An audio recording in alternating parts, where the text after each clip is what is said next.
एक भी वायदा पूरा नहीं किया उन्होंने। पिछले 1 साल से रोज बयान आ रहे हैं कि हम किसान को 24 फसलों पे एमएसपी दे रहे हैं।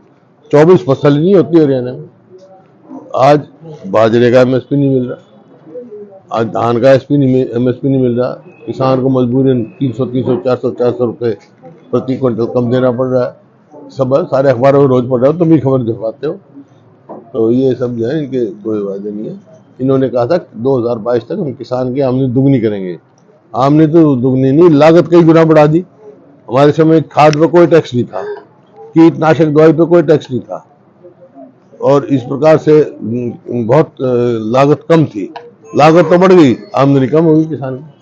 अब इसी प्रकार से बेरोजगारी में नंबर 1 हो गया। कानून व्यवस्था का जो सवाल है, ये मेरी रिपोर्ट नहीं है, गृह मंत्रालय की है। हरियाणा पूरे देश में असुरक्षित प्रदेश है। 60 ऑर्गेनाइज्ड गैंग काम कर रहे हैं यहाँ पर। क्रिमिनल देखो, क्राइम जो होते हैं 2 किस्म के होते हैं। एक ऑर्गेनाइज्ड होता है, एक अनऑर्गेनाइज होता है। अनऑर्गेनाइज तो ये है, भाई भाई की लड़ाई होगी, टेनेटर लैंडलॉर्ड की होगी, किराएदार मजदूरी, वो तो एक क्राइम है। एक ऑर्गेनाइज क्राइम होता है फिरौती मांगना, डाके मारना और धमकी देके ओन करना, हम इसको मार दें।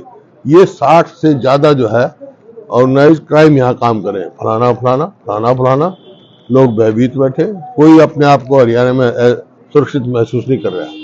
तो सर, जो विदेशों में बैठ करके धमकियां दी जा रही हैं, उसके लिए क्या करना चाहिए सरकार को, क्योंकि बदमाश ज्यादातर विदेशों में बैठे। ये अब बैठेगा विदेशों में, कभी से बैठे, कहाँ थे बदमाशी हमारे टाइम में। यहाँ कानून व्यवस्था तो यहाँ चाहिए ना, विदेशों में नहीं चाहिए। यहाँ चाहिए, यहाँ इतना सरकार को चुस्त दुरुस्त कानून व्यवस्था करनी चाहिए कि हिम्मत ही ना हो। एक सर, अब गेहूं की फसल बोई जानी है और सरकार ने पाबंदी लगाई है कि जो रजिस्ट्रेशन कराएगा उसको डीएपी और यूरिया खाद। ये बड़ा मजाक करे किसानों से। क्या मेरी फसल मेरा ब्यौरा, फिर उसमें मंडी में गेट पास, फिर उसको गेट पास मिलेगा जो पहले रजिस्ट्रेशन कराएगा। अब ये एक नया तमाशा और शुरू कर दिया।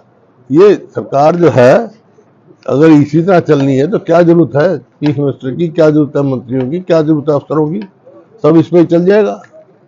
मनोहर लाल खट्टर कह रहे हैं कि सीएम डमी नहीं बल्कि मिलकर काम कर रहे हैं। इसका मतलब क्या है? इसका मतलब देख सकते हो, you can read between the lines.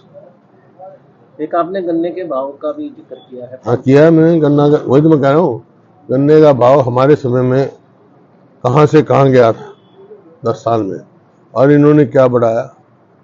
लागत तो बढ़ा दी, भाव बढ़ाया नहीं।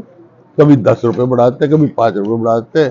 मैंने कहा कम से कम 500, और लागत के हिसाब से देखा 500-600 के बीच में रेट करने का मिलना चाहिए किसान। एक सर, राव इंद्रजीत ने ये कहा, अगर मैं चापलूसी कर लेता तो शायद कैबिनेट मंत्री बन जाता। उनसे बात करो, जो कहता है उससे बात करो। राव नरेंद्र सिंह के खिलाफ भी सर एसीबी में चार्जशीट, राजनीतिक प्रतिशोध है, काफी पुराना मामला था। राजनीतिक प्रतिशोध है भाई, ये सब साजिश के अंतर्गत होता है।